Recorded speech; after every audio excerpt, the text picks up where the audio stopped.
Imagine dedicating 15 years of your life to a career only to be told, without warning, you don't fit the company's vision. But what if the man who just erased your future owed his very life to your family? What if the pilot who once saved him was your own father? This is the story of Darian Porter, a man who refused to be silenced, and the battle that brought down one of the most powerful CEOs in aviation. Stay with us, because this fight is just getting started. Darian Porter adjusted his captain's hat, the weight of it familiar but never quite comfortable. It wasn't the hat itself. No, it was the burden it carried. He had spent 15 years in the cockpit, logging thousands of hours in the skies. Yet he still felt the weight of proving himself every single day. The Denver International Airport bustled with the usual chaos of a Monday morning. Business travelers shuffled through terminals, clutching their coffee cups like lifelines. Families wrangled children, pilots strode with purposeful confidence, and gate agents rattled off announcements over the intercom. Darian moved through it all like a ghost, seen, acknowledged, but never quite accepted. He had gotten used to that. "Captain Porter," a voice called behind him.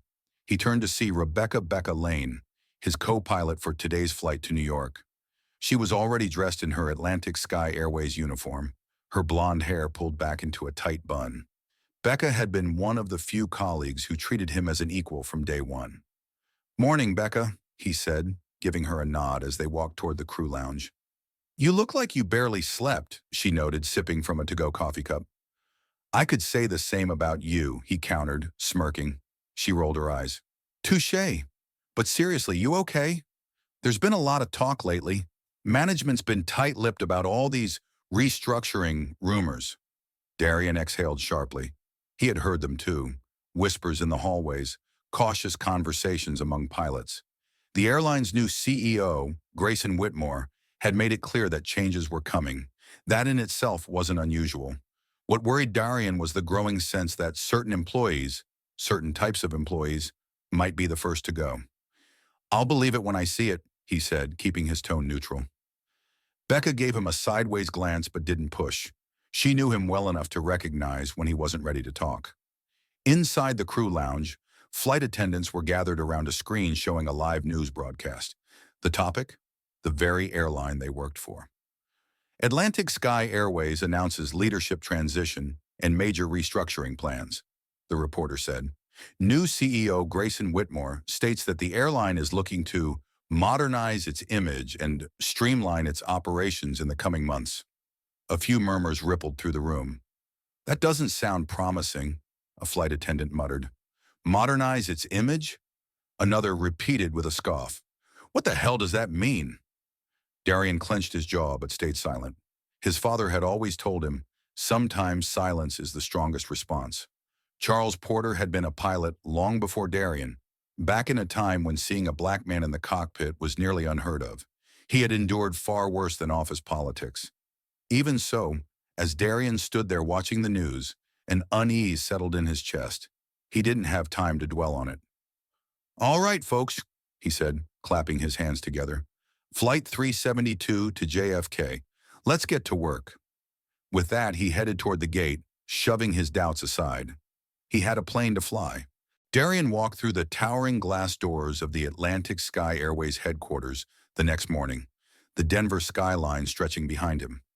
His name had been called to a meeting with the new CEO, and though no one had told him exactly what it was about, he had a feeling it wasn't good.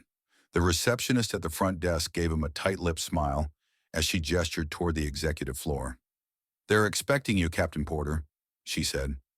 Darian thanked her and stepped into the elevator, the air growing heavier as the doors closed. He had met Grayson Whitmore once before, briefly at a corporate event. A man with perfectly combed silver hair, a pressed suit that looked custom-made, and a handshake that felt more calculated than welcoming. He had the aura of someone who had never faced a real struggle in his life. As Darian stepped into the sleek, minimalist conference room, he saw Whitmore seated at the head of the long table, a pristine white coffee cup in front of him. Beside him sat a few high-level executives, none of whom met Darian's gaze. "Captain Porter, good to see you," Whitmore said, flashing a smile that didn't reach his eyes. Darian took a seat across from him, resting his hands on the table. You called for me. Whitmore leaned back, fingers tapping lightly against his cup. Yes, as you've probably heard, Atlantic Sky Airways is undergoing some restructuring. We're making necessary adjustments to keep the company aligned with our long-term vision. Darian had been in enough meetings to recognize corporate speak when he heard it. He kept his expression neutral. And what does that mean for me? Whitmore exhaled, a slow, measured breath. We've made the difficult decision to move in a different direction with our senior pilots. The company is looking to refine its brand, and unfortunately, that means making some personnel changes. Your tenure here has been commendable, but you're firing me, Darian said flatly. Whitmore hesitated for just a fraction of a second before responding. We're offering a severance package, of course, a generous one. Darian sat there, his pulse hammering against his temples. 15 years, thousands of flights, 0 incidents. He had given everything to this airline, and they were discarding him like he was nothing. Still, he forced his voice to remain steady. And what exactly about my image doesn't fit your long-term vision? Whitmore smiled again, but there was a thin edge to it now. I'm afraid that's not something I can discuss in detail. Just know that this decision wasn't personal.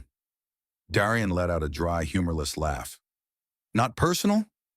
You're taking my job, my career, and you're telling me it's not personal? A silence settled over the room. Whitmore adjusted his tie. We'd appreciate your discretion in this matter. The severance offer is fair, and we hope you'll consider it. Darian pushed his chair back, standing. His heart pounded, but his voice remained calm. I appreciate the offer, Mr. Whitmore, but I don't think I'll be leaving quietly. The CEO's expression didn't change, but the flicker of irritation in his eyes told Darian he had struck a nerve. He turned and walked out of the room without another word. As he stepped back into the hallway, his phone buzzed in his pocket. A message from Becca. Crap, Darian. I just heard. What are you going to do? Darian stared at the screen, exhaled, and typed back. I don't know yet, but I'm not done. Darian sat in his car outside Atlantic Sky Airways headquarters, his hands gripping the steering wheel so tightly his knuckles turned white. The meeting had gone exactly as he feared, but the sting of it still burned. Fired. Not because of performance, not because of misconduct, just because he didn't fit their brand. His phone buzzed again. Another message from Becca. Are you okay? Want to meet up? He hesitated before typing back. Yeah, the usual spot. The usual spot was Skybound Cafe, a small diner near the airport where pilots, flight attendants, and crew members often gathered between flights. It had old leather booths, black and white photos of classic airplanes on the walls, and a coffee machine that had probably been there since the 80s. By the time Darian arrived, Becca was already there, stirring a packet of sugar into her coffee. She looked up as he slid into the seat across from her. They really did it, huh? She said, her voice softer than usual. He nodded. Yep. Becca exhaled through her nose, shaking her head. I don't get it. You're one of the best pilots they have. This doesn't make any sense. Oh, it makes perfect sense, Darian muttered, picking up the menu even though he wasn't hungry. They're rebranding, and I don't fit the look they want. Her jaw tightened. You really think it's that? Darian met her eyes. Come on, Becca. You've seen how they operate. How many black captains do you know at ASA? How many times have they passed me over for promotions? She didn't argue. She knew he was right. A silence stretched between them before she sighed and leaned forward. What are you going to do? That was the question, wasn't it? Darian could take the severance, walk away, and find a job elsewhere. But something about that didn't sit right. He wasn't the only one being pushed out. He had seen the pattern. Pilots like him, flight attendants who had been with the company for years, people who didn't fit the glossy, polished image ASA was trying to create. If he walked away now, he'd be letting them get away with it. I don't know yet, he admitted, but I'm not just going to disappear. Becca nodded, her expression unreadable. I'm with you, whatever you need. Darian managed a small smile. He didn't say it out loud, but having even one person in his corner made all the difference. His phone buzzed again. This time it was his younger brother, Michael. "Call me. Just saw the news about ASA. We need to talk." Darian closed his eyes briefly before responding. "I'll call you soon." He had a feeling that conversation was going to change everything. Later that night, Darian parked outside his mother's house, an old two-story home in a quiet Denver neighborhood. The porch light flickered, casting a warm glow over the wooden steps. He hadn't planned on coming here, but something told him he needed to. Inside, the smell of baked apples and cinnamon filled the air. His mother, Margaret Porter, was in the kitchen, stirring something on the stove. She looked up as he walked in, her sharp eyes scanning his face. "I heard," she said simply. Darian exhaled. "Guess everyone has." She turned down the burner and wiped her hands on a dish towel. "Sit down." He sat at the small dining table, rubbing his temples. His mother placed a cup of tea in front of him and took the seat across from him. "So?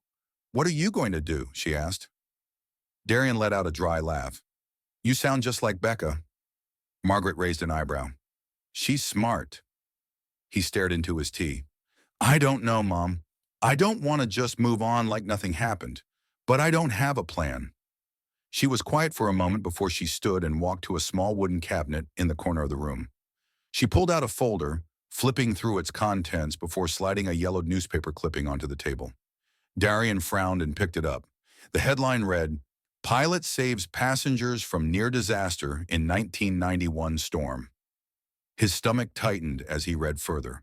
The article detailed how a pilot had skillfully landed a failing aircraft during a severe storm, saving all 200 passengers on board.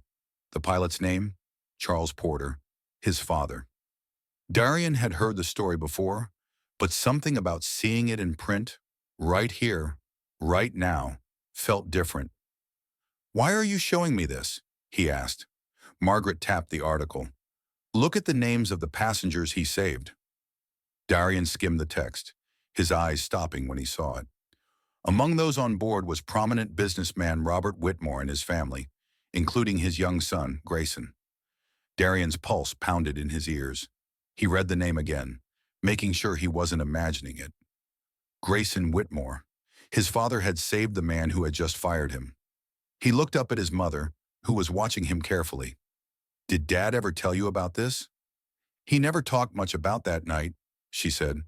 "But he kept that article. And now, maybe you know why." Darian sat back, his mind racing.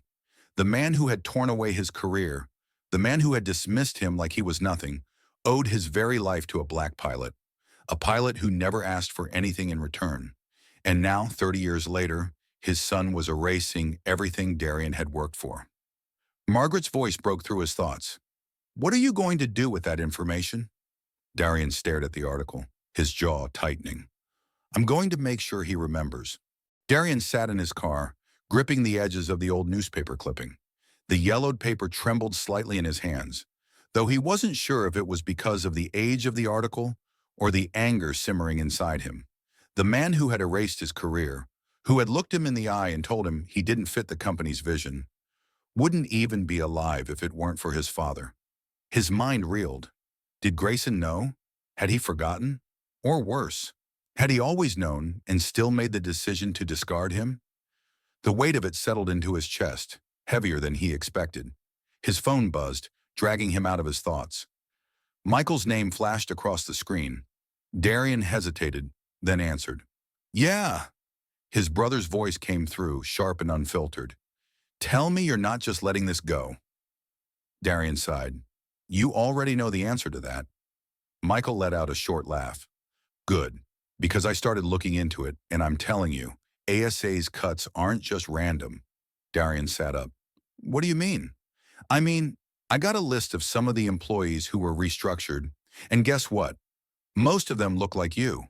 People of color, older employees, veterans. They're targeting people who don't fit their new brand." Darian closed his eyes for a moment. He had suspected as much, but hearing it confirmed sent a fresh wave of rage through him. "I knew it," he muttered. "Yeah, well, I don't think ASA expected someone like you to push back. They think you'll just take the severance and walk."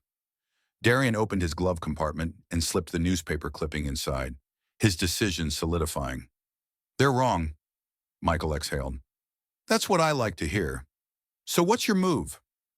Darian stared at the towering headquarters of ASA in the distance. First, I'm going to remind Grayson Whitmore who saved his life. The letter was short.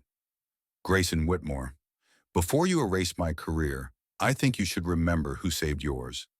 30 years ago, my father, Charles Porter, was the captain of Atlantic Sky Flight 192, a flight your family happened to be on. I wonder if you've forgotten. Darian Porter. He folded the paper neatly, slipping it into an envelope before sealing it shut. He didn't need to say more. If Grayson remembered, those few words would be enough. If he had forgotten, then Darian wanted to see the moment that realization hit. He took a deep breath and walked into the ASA headquarters once more. This time, no hesitation, no uncertainty. The receptionist barely glanced up as he approached. Captain Porter, she said stiffly. He slid the envelope across the counter. Make sure this gets to Grayson Whitmore. She hesitated. I don't know if I can just... You can, Darian interrupted, his voice steady. And you will. Something in his tone made her flinch. She swallowed and then took the letter. I'll make sure he gets it. Darian nodded and walked out. Now all he had to do was wait. Inside his office, Grayson Whitmore set down his coffee cup, scanning the emails on his screen. The chaos of the past few days had been exhausting. News of the restructuring was stirring up trouble, and the press was sniffing around like vultures. The last thing he needed was another distraction. His assistant knocked on the door. Sir, someone dropped this off for you. Grayson barely glanced up. Who? Captain Darian Porter. The name made him pause. He slowly looked away from his screen and took the envelope. That'll be all. As the door shut, he stared at the handwriting on the front before tearing it open. When he read the note, his breath hitched. For the first time in a long, long time, Grayson felt his past slam into him like a freight train. Charles Porter, a storm, a failing plane. The memory had been buried deep, but now it resurfaced with brutal clarity. He remembered his father gripping his mother's hand, his younger sister sobbing quietly beside him. He remembered the sheer terror as lightning flashed outside the windows, the plane shuddering violently in the wind.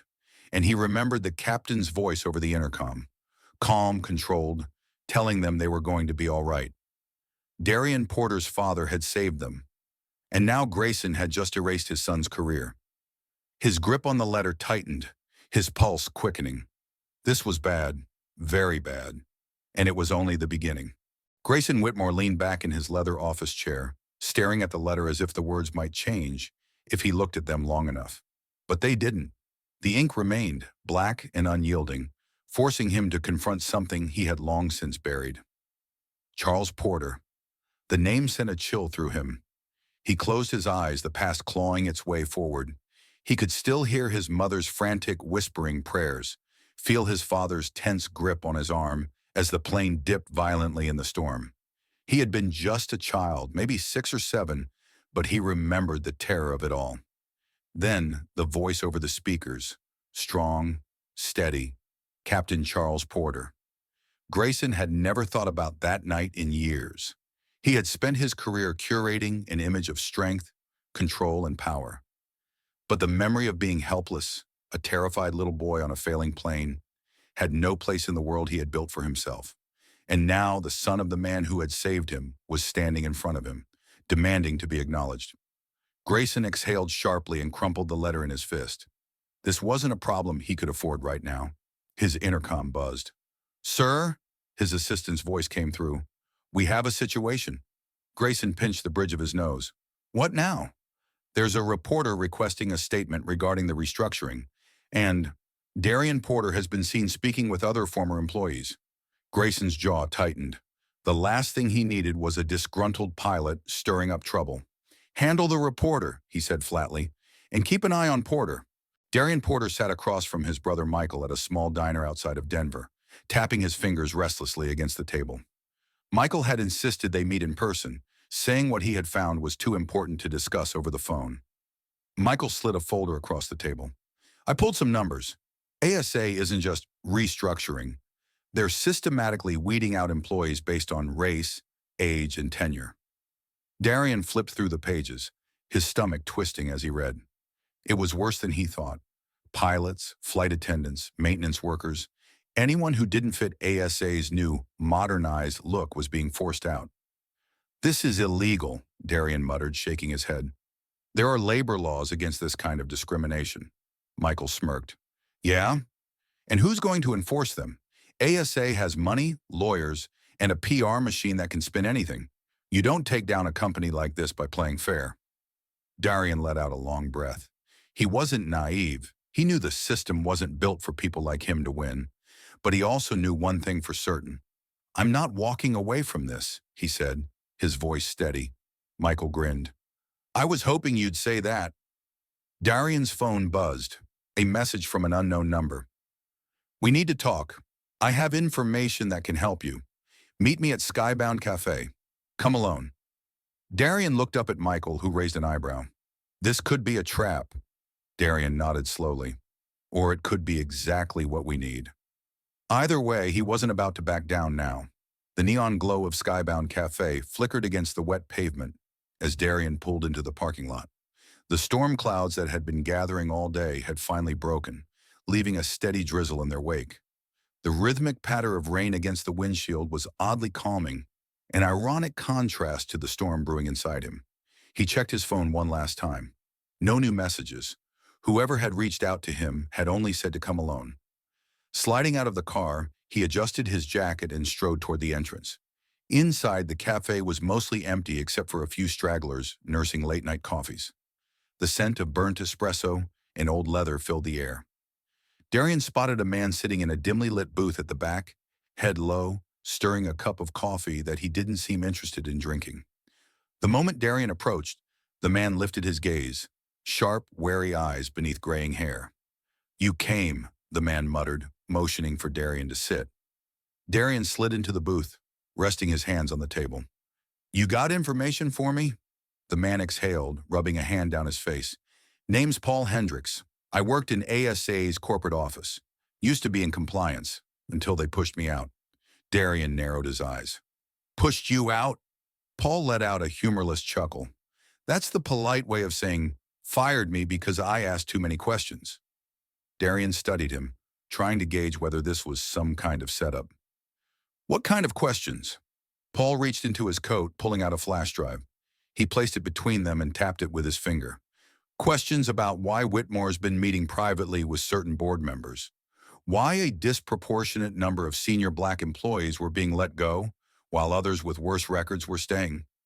Why there were memos going around about refining ASA's corporate identity." Darian felt his pulse quicken. He had suspected discrimination, but this was proof. "This drive," Paul continued, "has internal emails, meeting transcripts, hell, even a recorded conversation where Whitmore talks about how ASA needs to curate a more exclusive, prestigious image."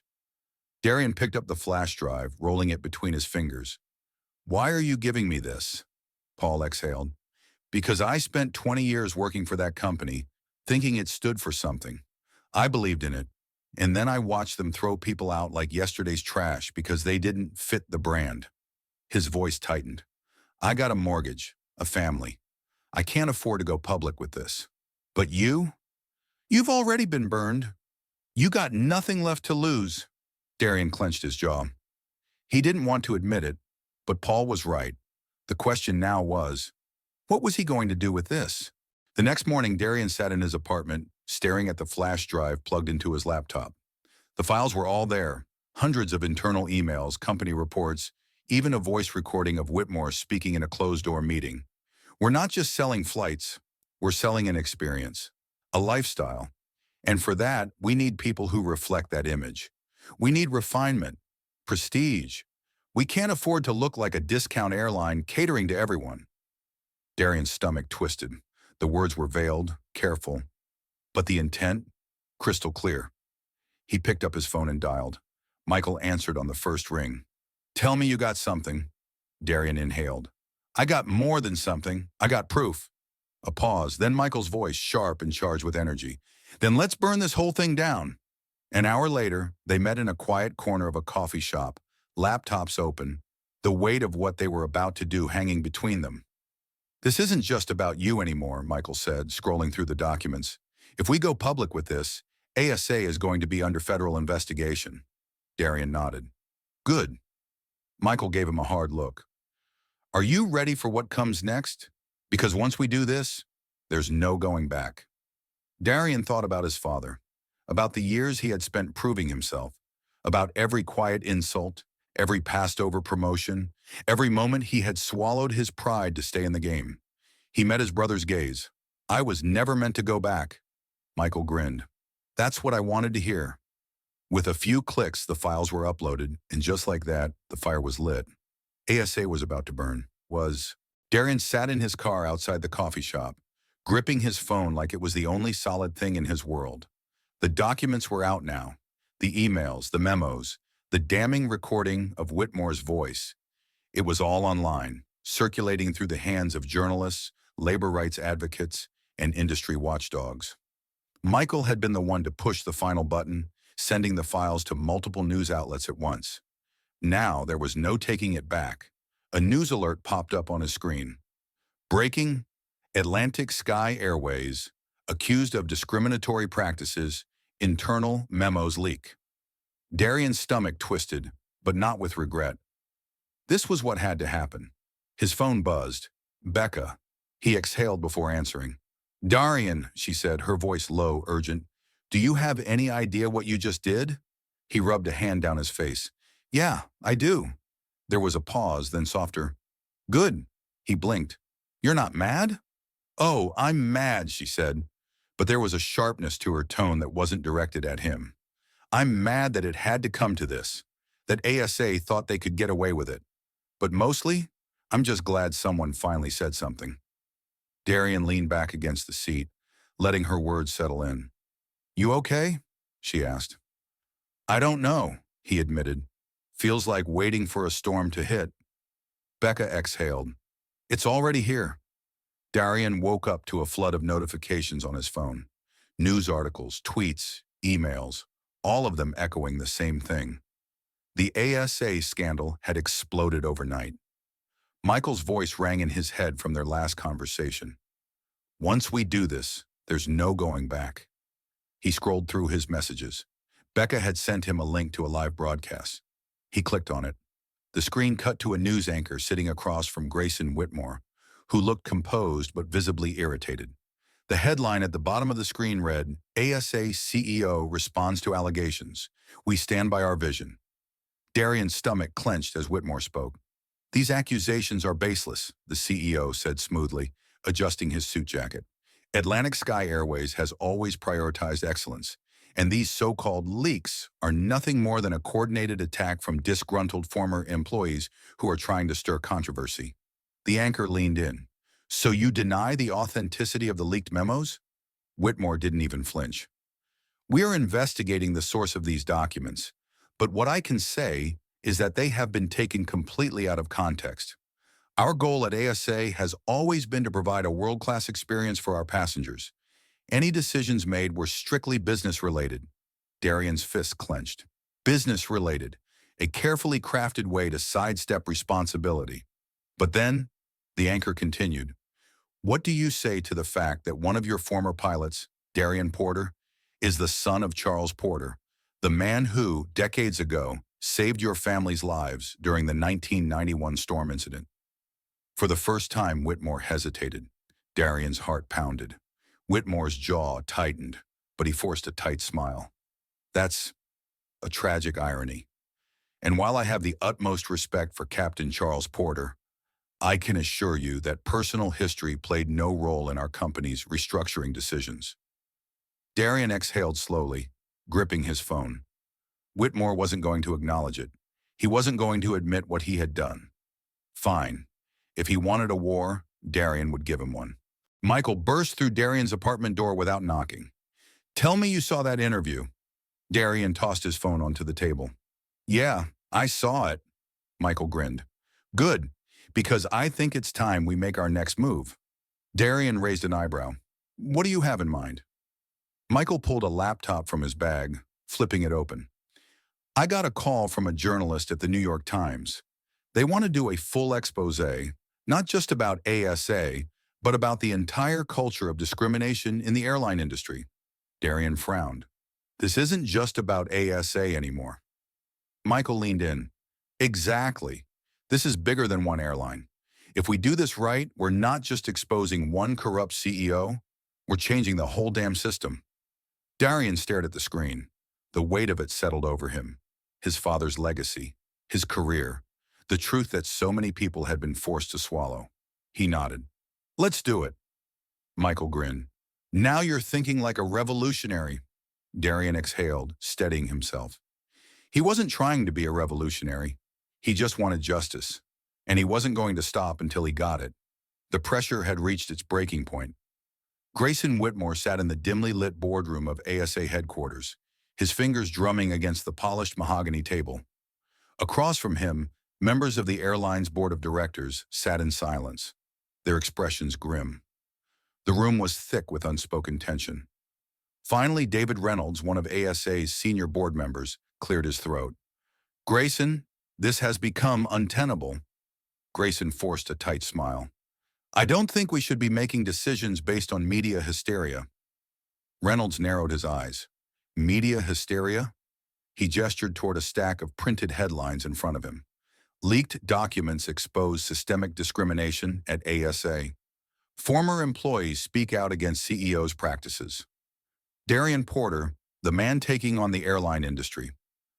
Grayson clenched his jaw. We've lost sponsors, another board member chimed in. Our stock has dropped 20% in a week. And now, Reynolds continued, the Department of Labor has announced an official investigation into ASA's hiring and firing practices. Grayson's stomach twisted.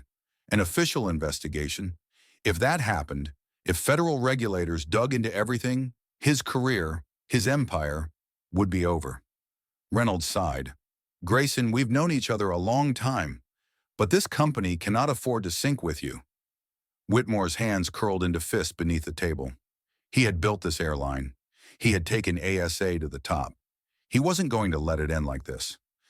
I can fix this, he said sharply. We just need a stronger PR strategy. Get ahead of the story. Control the narrative. Reynolds shook his head. It's too late for that. The room fell silent again. Then Reynolds delivered the final blow. The board has voted. Effective immediately, you are removed as CEO. For the first time in his life, Grayson Whitmore was speechless. His entire career, gone in an instant. He swallowed hard, forcing himself to stand. When he walked out of the room, he knew one thing for certain. Darian Porter had won. Darian stood on the tarmac of a different airline now. Liberty Airlines, watching the planes take off into the early morning sky. A week had passed since Grayson Whitmore's downfall. ASA was still scrambling to recover, but the damage had been done. Justice had been served. Becca walked up beside him, shoving her hands into her pockets. So, she said, you really not coming back? Darian shook his head. Not to ASA, no. Becca nodded, then nudged his shoulder. You could work here, you know. Liberty would be lucky to have you. Darian chuckled. Maybe, but I've got other plans. Becca raised an eyebrow. Oh? He turned to her, exhaling slowly.